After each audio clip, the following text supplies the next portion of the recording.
நான் சொல்றேன் விஜய் இன்னைக்கு உங்களுக்கு கடவுளா இருக்கலாம், கொண்டாடுங்க. நான் வேணா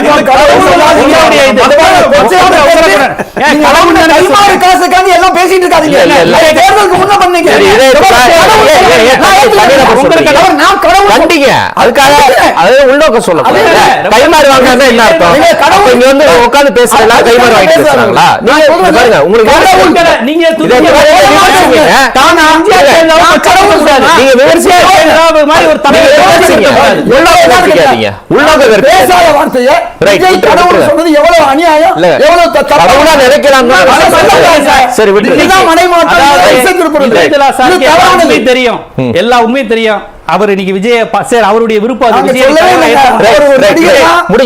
முதல்வர் தான் சார். அவர் சொல்லுங்க சார், எம்ஜிஆர் சொல்லுங்க, அவங்க நடிகர் கிடையாது, அவங்க அரசியல் வரும்போது இவங்க வந்து எம்ஜிஆர் உங்களுக்கு கடவுளா இருக்கலாம், எங்களுக்கு அது கடவுள் கிடையாது, யாருமே கடவுள் கிடையாது. இல்ல இல்ல அவருக்கு அதிமுக இருக்காரு, நான் சேர்த்து தான் பேசுனேன். அது நீங்க நல்லா விவரம் தெரிஞ்சவங்க அந்த வார்த்தையை சொல்லக்கூடாது. சரி ஓகே, நீங்க எம்ஜிஆர்